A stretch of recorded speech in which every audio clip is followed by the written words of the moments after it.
ओम नमो नारायण। ये सृष्टि 5 तत्व और 3 गुणों की लीला मात्र है।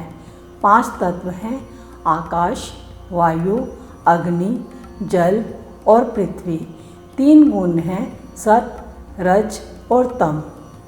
हालांकि आधुनिक विज्ञान आज भी इससे अनजान है, परंतु धार्मिक मान्यता है कि तीनों गुण सजीव, निर्जीव, सूक्ष्म और स्थूल वस्तुओं में निवास करते हैं। ब्रह्मलोक से लेकर पृथ्वी लोक तक प्रत्येक वस्तु इन्हीं 5 तत्वों से निर्मित है। पंचभूत की इस काया में 7 चक्र स्थित हैं: मूलाधार, स्वादिष्ठान, मणिपुर, अनाहत, विशुद्धि, आज्ञा और सहस्त्रार चक्र। सबसे पहले बात करते हैं पृथ्वी तत्व की। मूलाधार चक्र तंत्र और योग साधना की चक्र संकल्पना का पहला चक्र है, जिसके इष्ट गणेश जी हैं। मूलाधार में 2 शब्दों की संधि है, मूल धन आधार यानी नींव। जैसे कि हमने पिछले वीडियो में देखा कि गणेश जी की प्रतिमा में 3 तरफ सूंड होती है, जो हमारे शरीर में स्थित 3 मुख्य नाड़ियों को दर्शाती है। बाईं तरफ सूंड वाले गणपति जी हमारे शरीर में स्थित चंद्र नाड़ी यानी ईड़ा, जिससे हम बाईं तरफ नासिका से श्वास लेते हैं, को दर्शाता है। उसे हम विघ्नहर्ता के नाम से जानते हैं। दाईं तरफ से श्वास लेने वाली नाड़ी को हम पिंगला नाड़ी कहते हैं, जिसे हम सिद्धि विनायक के नाम से जानते हैं। सीधी सूंड वाले गणेश जी हमारे शरीर में स्थित तीसरी मुख्य नाड़ी सुषुम्ना नाड़ी से जुड़े हुए हैं, जिसके पथ पर योगी ध्यान के अभ्यास से 7 चक्रों का भेदन करते हुए उस ऊर्जा को मूलाधार से सहस्त्रार की तरफ ले जाता है। मूलाधार चक्र और पृथ्वी तत्व किसी भी साधना के लिए मूल आधार हैं। अब हम जानते हैं कि गणेश जी का मुख हाथी का और शरीर मानव का क्यों है।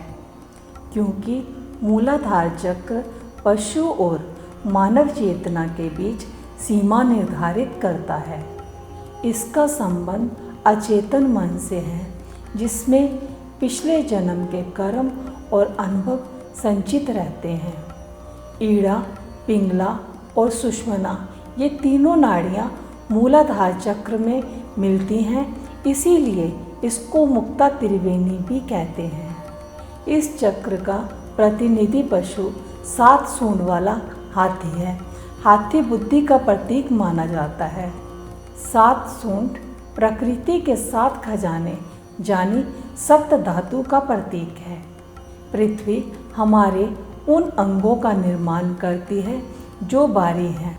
अब कहते हैं कि गणेश जी की 2 पत्नियां हैं, रिद्धि और सिद्धि। जब कोई साधक साधना करता है तो मूलाधार चक्र के जागृत होने से सर्वप्रथम उसको गणेश जी की शक्तियां मिलती हैं, जिससे वो रिद्धि और सिद्धि दोनों का स्वामी बन जाता है। पृथ्वी तत्व हमारे शरीर की नींव है।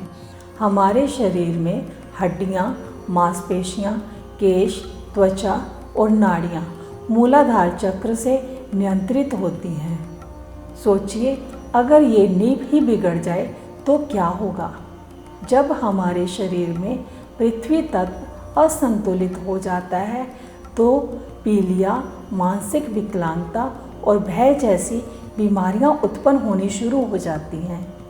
हमारे शरीर में जो ठोस है वो पृथ्वी तत्व है, जो द्रव्य है वो जल तत्व है, जो ऊष्मा है वो अग्नि तत्व है, जो प्रवाहित होता है वो वायु तत्व है और समस्त छिद्र आकाश तत्व है। अब ये तत्व असंतुलित क्यों होते हैं? अगर पृथ्वी पर बारिश न हो तो क्या होगा? जमीन सूख जाती है और सूखी जमीन पर जल की एक बूंद ना गिरे और सूरज दिन प्रतिदिन तपता जाए तो ज़मीन पर दरारें आनी शुरू हो जाती हैं। अब अगर बाढ़ आ जाए तो क्या होगा? मान लीजिए एक खेत है, हमने उसमें फसल बोने के लिए तैयार कर रखा है, उसमें बीज रोपा हुआ है और बाढ़ की स्थिति बनी हुई है, तो सोचिए उस खेत को क्या नुकसान होगा। हम सोचते हैं कि अगर बाढ़ या सूखे की स्थिति आती है तो ये एक प्राकृतिक आपदा है, इससे हमारा कुछ भी लेना देना नहीं, परंतु ये सोच गलत है। हमारे शरीर की ऊर्जा और जहाँ पर हम रहते हैं उस स्थान की ऊर्जा का आपस में संबंध होता है।